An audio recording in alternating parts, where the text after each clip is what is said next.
और आइए बुलेटिन में मिड डे प्राइम में सबसे पहले हम यहां बात कर लेते हैं सोमनाथ स्वाभिमान पर्व को लेकर।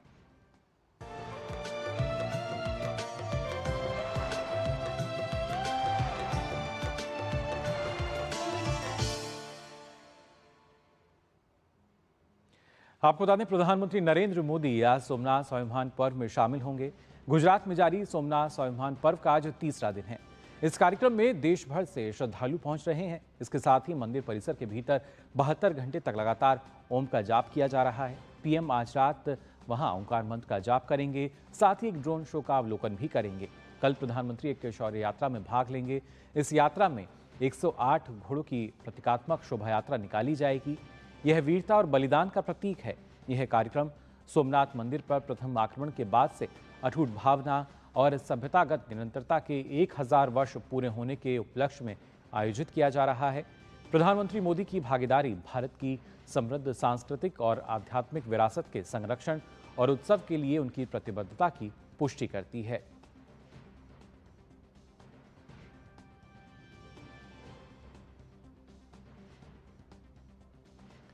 प्रधानमंत्री नरेंद्र मोदी चाहे गुजरात के मुख्यमंत्री रहे हों या देश के प्रधानमंत्री, वे हमेशा देश की आध्यात्मिक आस्था के केंद्रों के विकास के लिए प्रतिबद्ध रहे हैं। पीएम मोदी की पहल पर सोमनाथ मंदिर क्षेत्र में शानदार कायाकल्प देखने को मिला है। देखते हैं हमारे संवाददाता अश्विनी मिश्र की ये खास रिपोर्ट।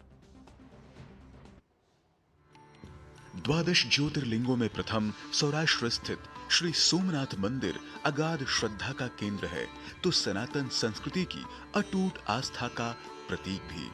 गुजरात के मुख्यमंत्री और फिर देश के प्रधानमंत्री के रूप में नरेंद्र मोदी ने सोमनाथ और उसके आसपास के क्षेत्र में महत्वपूर्ण विकास कार्य किए। ये सोमनाथ परिसर इस बात का गवाह है कि कैसे 31 अक्टूबर 2001 को गुजरात के मुख्यमंत्री के रूप में नरेंद्र मोदी ने शपथ लिया था कि सांस्कृतिक संघर्ष के इस केंद्र बिंदु सोमनाथ मंदिर को राष्ट्र का मान बिंदु बनाएंगे, स्वाभिमान का केंद्र बनाएंगे। उन्होंने एक संकल्प लिया था कि आस्था के इस केंद्र को धर्म, कर्म, आध्यात्म, शिक्षा और संस्कार के एक विकसित केंद्र के रूप में स्थापित करेंगे और यही उनके जीवन का लक्ष्य भी होगा। साल 2001 से सोमनाथ ट्रस्ट से जुड़ने के बाद से ही सोमनाथ और उसके आसपास के क्षेत्र के एकीकृत विकास की जो प्रक्रिया शुरू हुई, वह अनवरत जारी है। प्रधानमंत्री नरेंद्र मोदी का लक्ष्य सोमनाथ को एक वैश्विक आध्यात्मिक केंद्र बनाना है और इसी क्रम में संपर्क, संचार आदि अन्य बुनियादी सुविधाओं का विस्तार सोमनाथ में किया गया। सड़क, रेल, पर्यटन सुविधाओं का विस्तार कर सोमनाथ मंदिर और संपूर्ण क्षेत्र का कायाकल्प किया गया और यह प्रक्रिया सतत जारी है। वंदे भारत ट्रेनों का सोमनाथ तक परिचालन हो या राजकोट से वायुयान का संचालन, इससे समूचे गिर सोमनाथ में विकास की नई बहार बही है। मोदी जी की दीर्घदृष्टि है कि आप देखिए इतना अलौकिक वातावरण अभी यहाँ पे बना हुआ है और इसी के कारण टूरिज्म इतना बड़ा है। उत्तर और भारत और साउथ भारत दोनों से कनेक्टिविटी हो गया, रोड अच्छा हो गया। आप पोरबंदर का रोड देख लीजिए, जो सी कोस्टल है वो सबसे बड़ा टूरिज्म के लिए अट्रैक्टिव है। पहले से बहुत बड़ा बदला है, बहुत अच्छा लग रहा है, यहाँ से बहुत आनंद मिलता है। प्रधानमंत्री नरेंद्र मोदी की पहल पर गत 2 दशक में सोमनाथ को वैश्विक मानचित्र पर आध्यात्मिक आधुनिक स्वरूप देने के अनेक कार्य हुए। साल 2013 में सोमनाथ के विकास को गति देने के लिए जूनागढ़ से अलग जिले गिर सोमनाथ का निर्माण किया गया। समुद्र दर्शन पथ का निर्माण और लोकार्पण, जिससे तीर्थयात्री सोमनाथ मंदिर और विराट सागर का मनोरम दृश्य देख सकते हैं। सोमनाथ एग्जीबिशन गैलरी, जहां सोमनाथ मंदिर के पुरावशेष प्रदर्शित किए गए हैं। पुराने जूना सोमनाथ मंदिर का पुनर्निर्मित परिसर अहिल्याबाई मंदिर का उद्घाटन साल 2021 में किया गया। साल 2022 में 30 करोड़ से अधिक लागत से बने नए सर्किट हाउस का लोकार्पण किया गया और इसके साथ ही अनेक यात्री सुविधा आधारभूत संरचनाओं के निर्माण से सोमनाथ परिसर को नया विस्तार मिला। जैसे पूरा लग रहा है कि पूरा कैलाश यहाँ सोमनाथ में उतर गया है, जैसे स्वर्ग लग रही है सोमनाथ की धरती। बहुत चेंज हो गया, सब कुछ चेंज हो गया पूरा। पहले जैसा है ही नहीं कुछ, अभी नया बन गया सब कुछ। जब मोदी जी है ने तो सब अच्छा हो जाएगा, सब अच्छा हो जाएगा। सोमनाथ में प्रसाद योजना यानी pilgrimage rejuvenation and spiritual heritage augmentation drive यानी तीर्थयात्री कायाकल्प और आध्यात्मिक संवर्धन अभियान के तहत बड़े पैमाने पर विकास कार्य किए गए हैं, जिससे विरासत और आध्यात्मिकता को संजोकर इसे अत्याधुनिक मनोरम स्वरूप दिया जा सके। सोमनाथ मंदिर प्रमाण है संकल्प से सिद्धि का। सोमनाथ मंदिर प्रमाण है प्रहार पर पुनरुद्भवन के विजय का। सोमनाथ मंदिर प्रमाण है पुनर्जीवन का, पुनर्निर्माण का। सोमनाथ मंदिर साक्षी है भारत के अभ्युदय का। सोमनाथ मंदिर साक्षी है नए भारत के निर्माण का। और ये सोमनाथ स्वाभिमान पर्व इसी का उदाहरण है कि कैसे नई प्रतिबद्धता के साथ नए भारत का निर्माण किया जा रहा है। कैमरा पर्सन विनोद ओझा के साथ अश्विनी कुमार मिश्र, डीडी न्यूज, सोमनाथ मंदिर परिसर, गिर सोमनाथ।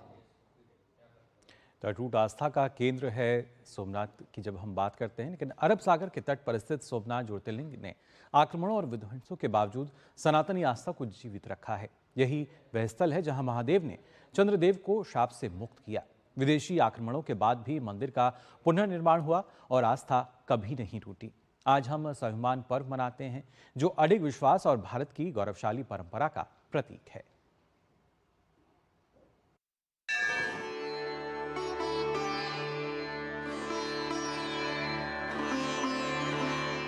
सोमनाथ क्यों कहा जाता है? वेरावल और गुजरात का पश्चिमी सिरा, ये है पवित्र प्रभास क्षेत्र, अरब सागर के किनारे स्थित, और यही है सोमनाथ। प्रथम ज्योतिर्लिंग शिव पुराण, स्कंद पुराण, श्रीमद् भागवत पुराण में सोमनाथ की महिमा का वर्णन है। ये वो स्थल है जहां देवादिदेव महादेव ने चंद्रदेव को दक्ष प्रजापति के शाप से मुक्त किया था, इसलिए ज्योतिर्लिंग को सोमनाथ के नाम से जाना जाता है। ज्योतिर्लिंग और शिवलिंग में अंतर। शिवलिंग की स्थापना की जाती है और वह मानव निर्मित है, लेकिन ज्योतिर्लिंग स्वयंभू होता है। देश में 12 स्थान ऐसे हैं जहां शिव ज्योतिर्लिंग के रूप में विराजमान है।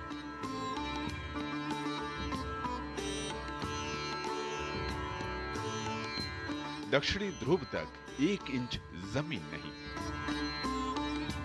यह आश्चर्यजनक है कि सोमनाथ और दक्षिणी ध्रुव के बीच कोई द्वीप, देश या इंच भर जमीन का टुकड़ा नहीं है। भौगोलिक रूप से सोमनाथ से एक सीधी रेखा दक्षिणी ध्रुव तक जाती है। यह भारतीय ज्ञान और उसकी परंपरा का अमिट साक्ष्य है। सोमनाथ स्थित बाण स्तंभ इसकी पुष्टि करता है। सोमनाथ पर आक्रमण। सोमनाथ की महिमा और इसकी कीर्ति विश्व विख्यात थी। प्रमुख समुद्री मार्ग पर होने की वजह से ये विदेशी आक्रमणकारियों के निशाने पर हमेशा से रहा। सबसे ज्यादा विध्वंस महमूद गजनवी ने साल 1026 में किया था। मंदिर तोड़ा, श्रद्धालुओं की हत्या की, ज्योतिर्लिंग खंडित किया। लूटपाट और दमन का यह चक्र जारी रहा। इतिहासकारों के अनुसार सोमनाथ पर कुल 17 बार हमले हुए, जिनमें से 6 बड़े हमले शामिल हैं। सनातनी आस्था का जीवंत प्रतीक। आतिताइयों के जुल्म के आगे सनातनी आस्था कभी नहीं टूटी और न ही झुकी। हजारों साल के अत्याचार को भारत ने अपने अडिग विश्वास से पराजित किया। प्रतिहार राजा नागभट्ट, चूड़ासमा राजा महिपाल, राजा भीमदेव, राजा भोज, अहिल्याबाई और स्वतंत्र भारत में सरदार वल्लभ भाई पटेल ने मंदिर का पुनर्निर्माण कराया।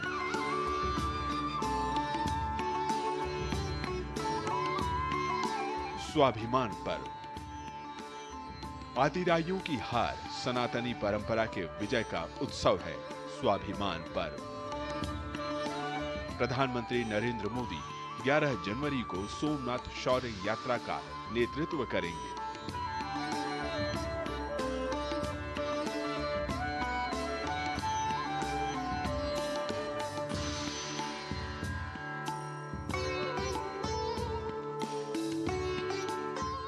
इसके अलावा वर्ष भर अनेक कार्यक्रम होंगे जो सहिष्णु भारत, लोगों के धैर्य और अजेय स्वाभिमान का गौरव गान करेगा।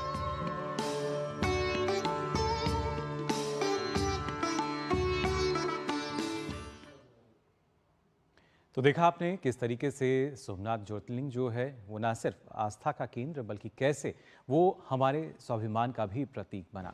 और यहाँ जब स्वाभिमान पर्व हम कह सकते हैं मनाया जा रहा है, किस तरीके से और ये विशेष हो जाता है, इसके लिए आइए सीधा रुख कर लेते हैं हमारे संवाददाता का। अश्विनी मिश्र फिलहाल हमारे साथ जुड़ चुके हैं। अश्विनी, जानना चाहेंगे आपसे, अगर बात की जाए क्योंकि सोमनाथ स्वाभिमान पर्व का आज तीसरा दिन है, क्या कुछ अपने आप में विशेष रहेगा? आज प्रधानमंत्री भी वहां पर पहुंचेंगे, किस तरह की तैयारी की गई हैं और कैसे जो ये स्वाभिमान पर्व है वो और खास होने जा रहा है?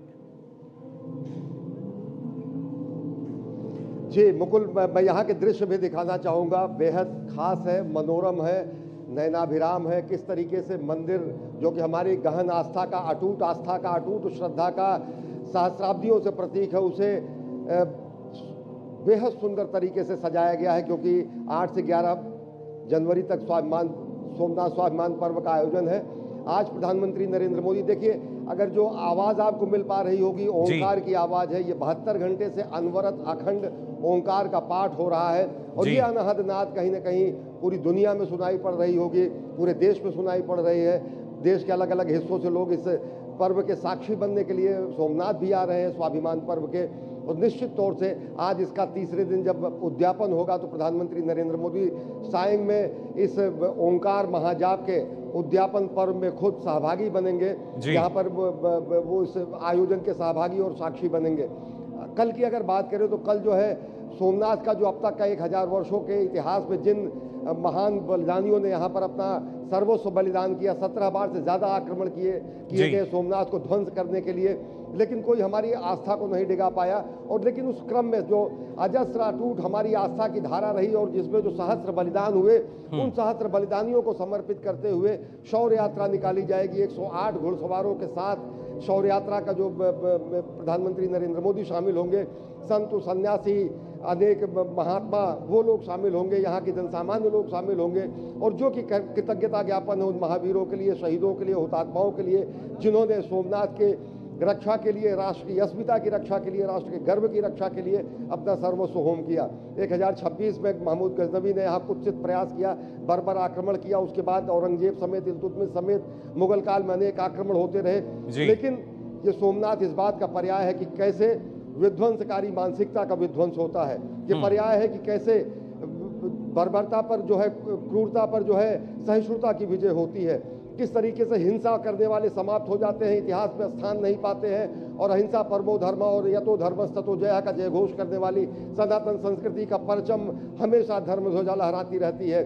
मंदिर का शिखर आप देखें, इस मंदिर को 1951 में सरदार पटेल द्वारा तत्कालीन सरकार की अनिच्छा के बावजूद इस मंदिर का जीर्णोद्धार किया गया, पुनर्निर्माण किया गया। इतिहास भी साक्षी है कि वो मानसिकता जो कहीं ना कहीं हमारे राष्ट्रीय प्रतीकों की अनदेखी करने की मानसिकता होती थी, वो भी धूल धूसरित हुई, धराशायी हुई। और आज ये मंदिर का उत्तुंग शिखर, ये मंदिर के उत्तुंग 3 जो स्तंभ हैं, वो ये बताते हैं कि हमारी जो अटूट आस्था है, जो हमारी अटूट प्रतिबद्धता है, जो हमारे सांस्कृतिक गौरव, आध्यात्मिक केंद्र, ऊर्जा के केंद्र हैं, उनकी किस तरीके से पुनर्स्थापना हुई है। और अगर देखें पिछले 10-11 वर्षों में तो अनेक ऐसे आध्यात्मिक केंद्रों की पुनर्स्थापना फिर की जा रही है। तो निश्चित तौर से ये नए भारत के अभ्युदय की भी कहानी है कि भारत की सांस्कृतिक विरासत और विकास की गाथा भी गाता है। और निश्चित तौर से हमारा वो अजेय स्वाभिमान, वो अजेय गर्व, हमारी अजेय संस्कृति का भी परिचायक है कि घात प्रतिघात चाहे जितने हो, लेकिन हम हमेशा सृजन जारी रखेंगे, गर्व से खड़े रहेंगे। और वही भारतीय संस्कृति है, उसी का महोत्सव है सोमनाथ महापर्व। जी बिल्कुल अश्विनी, और ऐसे में खासतौर से प्रधानमंत्री नरेंद्र मोदी की अगर बात करें, न सिर्फ देश का एक सफल नेतृत्व बल्कि देश की जो आध्यात्मिक धार्मिक विरासत की जब हम बात करते हैं, उसको पूरी तरीके से विकास के साथ आगे बढ़ाना, तो कहीं ना कहीं उसका भी नेतृत्व करते नजर आते हैं प्रधानमंत्री नरेंद्र मोदी। और उसकी बानगी आज शाम भी हम देखेंगे, जब ये जो ओम की जो मंत्रोच्चारण है जो दूर दूर तक पहुंच रहा है आपके जरिए, इसमें भी वो शामिल होंगे। निश्चित तौर से मुकुल, देखें, चाहे युवा नरेंद्र मोदी रहे हों, चाहे गुजरात के मुख्यमंत्री नरेंद्र मोदी रहे हों, या वर्तमान में भारत के प्रधानमंत्री नरेंद्र मोदी, सोमनाथ के गौरव की स्थापना का प्रण उन्होंने तब लिया था जब 50 वर्ष हुए थे। स्वर्ण जयंती समारोह था, उस समारोह में अनेक बड़े नेता और अनेक बड़े मनीषी उपस्थित थे। तब उन्होंने कहा था कि सोमनाथ को और ज़्यादा पुनर्विकसित पुनर्विस्तारित किया जाना उनका अपना लक्ष्य है। उन्होंने ये भी कहा कि किस तरीके से इसको धर्म, कर्म, आध्यात्म, शिक्षा, संस्कार के वैश्विक केंद्र के रूप में स्थापना करना उनका धर्म है। और वो जो प्रक्रिया चली 2001 से, जब आज से 25 वर्ष पहले स्वर्ण जयंती समारोह था, अब हीरक जयंती समारोह इस समय है, तो इस 25 वर्षों की अगर अंतर यात्रा देखें तो ये मंदिर का परिसर नहीं, इसके आगे बहुत बड़ा विस्तार हुआ है। समुद्र पथ का निर्माण हुआ है, नए गेस्ट हाउसेस बने हैं, नए जो है यहाँ पर सर्किट हाउस बना हुआ है, प्रासाद जो योजना है जिसमें तीर्थाटन कायाकल्प पुनरुद्धार योजना जो है उसके तहत बहुत सारे ऐसे निर्माण, आधारभूत संरचना का निर्माण किया गया है।